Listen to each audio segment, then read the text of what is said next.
It's nice to speak with you today, Ashok.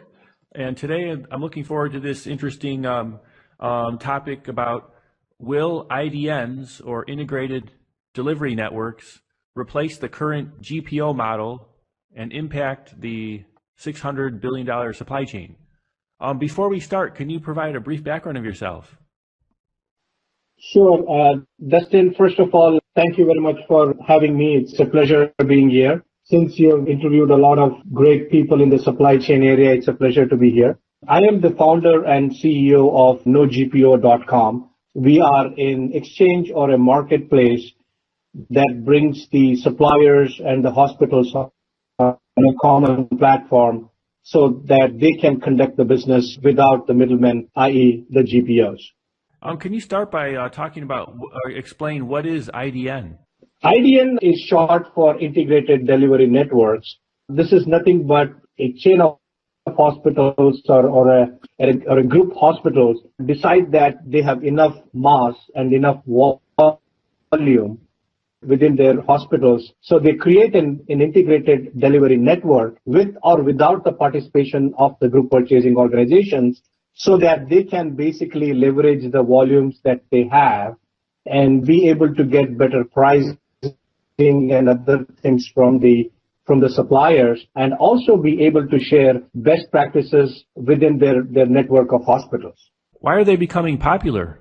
Dustin, as you know, the GPO model has, in all practical purposes, has lived out its course.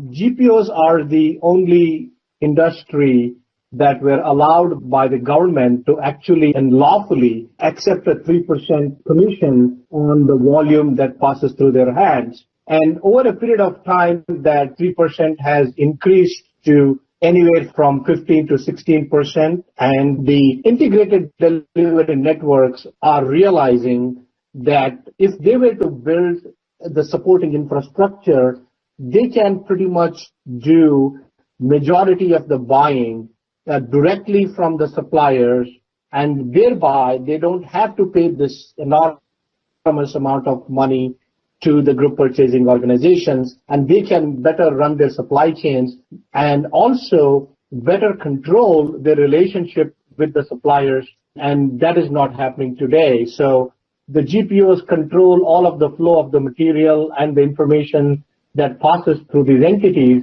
So IDNs are interested to create their own network and hence manage their own destiny. How are they different? They are different from the perspective that they are building their own infrastructure, they are managing their own processes, they are improving upon the technology infrastructure that they have. So if you really look at an IDN in the kind of an ideal world, that's what should have been happening in the first case. GPOs are an anomaly, as you will realize, because they are only in the healthcare industry, whereas none of the other industries actually have a middleman apart from being the dealers and distributors. So IDNs are creating a different network, a different outcome, and I am sure the continuation of the IDNs will proliferate, and more group hospitals will think of creating their own IDNs, and probably they will go to the next step of saying, when we have put all this infrastructure in place, we are managing our own destiny. Do we really need the GPOs? Are they relevant anymore? Can you talk about the what challenges they face? Sure. Creating the IDN is the first step in any integrated delivery network becoming independent.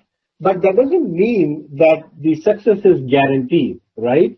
So if you really look at it, starting an IDN is a great vision, but the great vision can be undone by flawed execution. Even within an IDN, if the underlying processes continue to operate as usual, then that means that they've only put a Band-Aid on a very serious business ailment. Now, the second thing is one size does not fit all, right? Acute and non-acute facilities each have their own IDN requirements, and those IDN requirements have to be baked in order for somebody to start either a new IDN or improve upon the existing IDN. The third point is substandard product data, right? It results in substandard savings. So in the healthcare industry, the data, lack of it or the quality of the data plays a big role. So it's very critical for an IDN to invest in data standardization and to maintain that uniform catalogs, pricing, recalls and the replacement information. Now with all the new GS1 coming in, so they would need to invest in that area. The fourth point is they have multiple IT systems and there is a lack of real-time integration.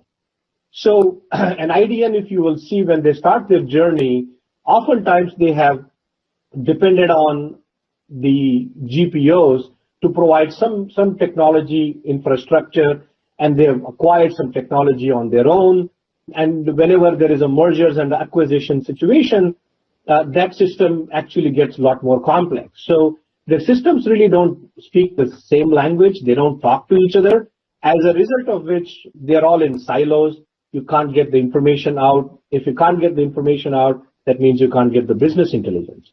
And the last and not the least is the healthcare industry has been very slow in embracing the cloud and the SaaS technologies. Now, that is a combination of either a fear about the patient confidentiality, the HIPAA compliance, and so on and so forth.